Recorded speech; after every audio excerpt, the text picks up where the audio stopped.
on va aborder le sujet de la confiance en soi parce qu'il m'a été demandé dans les sujets à aborder. C'est un sujet qui est effectivement important. C'est un des fondements de la vie, la confiance en soi, et malheureusement, on ne l'apprend pas à l'école. Albert Einstein disait que on passe 15 ans à l'école et pas une seule fois, en fait, on va nous apprendre la confiance en soi, la passion, l'amour, qui sont des fondements de la vie. Donc c'est vraiment un sujet crucial. Alors je vous donne quelques points, notamment, donc on va commencer par le premier, qui est de sortir de sa zone de confort. La fameuse zone de confort qu'on n'ose pas franchir. Mais c'est pourtant celle-ci en fait qui va nous donner de l'élan et de la motivation pour se sentir justement complet. Par exemple, quitter un job qui ne nous convient plus ou une relation. On se maintient dans ce qu'on connaît, on a toujours peur d'aller au-devant de ce qu'on ne connaît pas. On se maintient dans un inconfort justement. Et c'est cet inconfort-là qu'on connaît, qu'il faut oser quitter, même si ça peut être inconfortable de changer. Voilà, c'est pour une pérennité pour la suite, un meilleur alignement avec soi-même. Ensuite, le deuxième point, je dirais que c'est aller au-devant de ses peurs. Donc c'est faire des choses qu'on n'a pas l'habitude de faire et qu'on ne se serait jamais senti capable.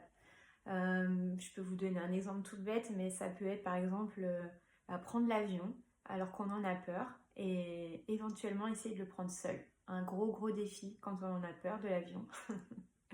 Mais je peux vous garantir que ça vous met une grosse force en vous, une grosse capacité à se dire bon bah voilà, maintenant je l'ai fait, donc si je suis capable de faire ça, je suis capable de faire beaucoup d'autres choses, je suis capable d'affronter mes peurs.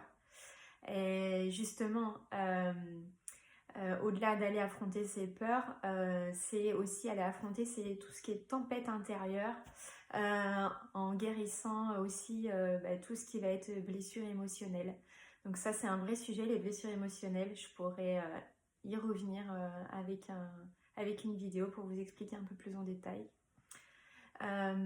Ensuite, le quatrième point, ça va être d'apprendre à maîtriser et d'accueillir ses émotions. Parce que ces émotions, voilà, on les contourne. On voudrait ressentir que de la joie tout le temps. Donc dès qu'on commence à ressentir de la colère, de la frustration et tout ça, on évite tout ça, on l'étouffe. Et en fait, c'est justement ce qu'il ne faut pas faire parce que c'est comme ça qu'en fait, on va passer en mode cocotte minute et qu'un jour, on va se le prendre plein la face. Tout ce qu'on n'avait pas traité nous revient dans la tête et je sais de quoi je parle, croyez-moi. Ensuite, l'idée, c'est d'avoir un regard bienveillant, justement, vers soi-même. Parce qu'on n'est pas parfait, loin de là. Justement, c'est notre imperfection qui fait notre être. On a des parts de positif et des parts de négatif. Il faut tout accueillir en nous. C'est ultra important.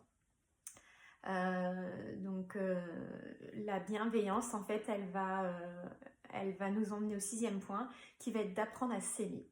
Ça c'est pareil, voilà, c'est quelque chose qu'on ne sait pas bien faire, apprendre à s'aimer. On sait aimer les autres, mais s'aimer soi-même, tout de suite ça passe pour quelque chose d'égocentrique, alors qu'en fait pas du tout.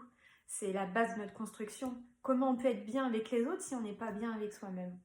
Voilà, donc tout se rejoint. Donc ce qu'il faut bien retenir, c'est que tout part de soi et non de l'extérieur, parce qu'on a tendance effectivement à chercher en fait une validation de l'extérieur et on n'apprend pas à se valider soi-même.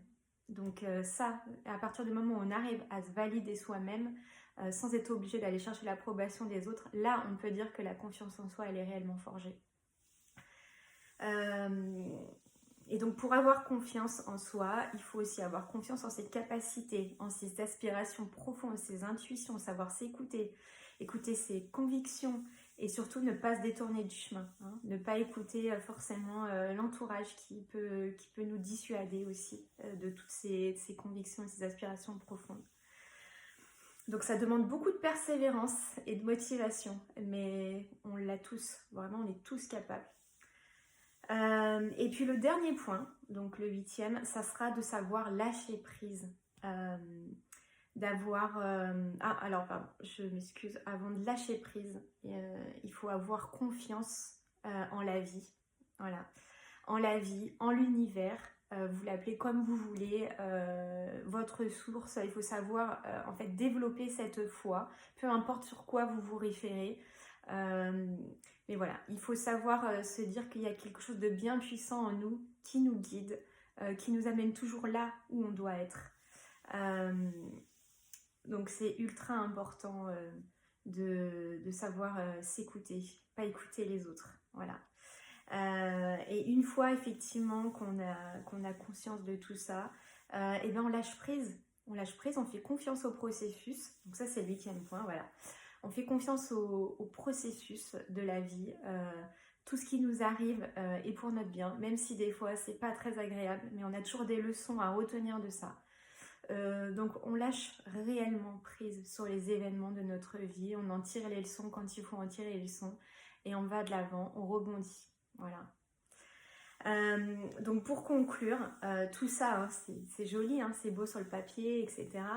Mais comment on fait en fait? Parce que c'est des belles lignes, mais vu qu'on ne maîtrise pas réellement ces points, comment on fait? Bah, justement, c'est l'idée de pouvoir se faire accompagner. Hein. Sinon, il n'y aurait pas de coach en fait.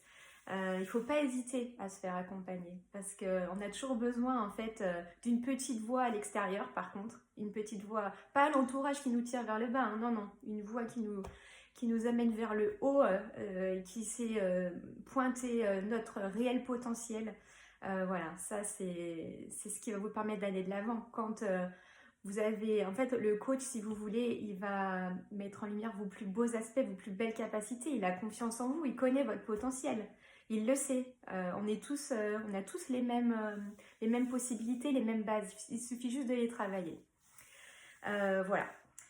Donc, écoutez, j'espère que vous avez trouvé cette vidéo intéressante, qu'elle vous aura éclairé, qu'elle vous aura apporté voilà, des prises de conscience. Et puis, n'hésitez pas à faire appel à moi si vous souhaitez vous faire accompagner. Je me ferai vraiment une joie. Voilà. Je vous dis à très vite.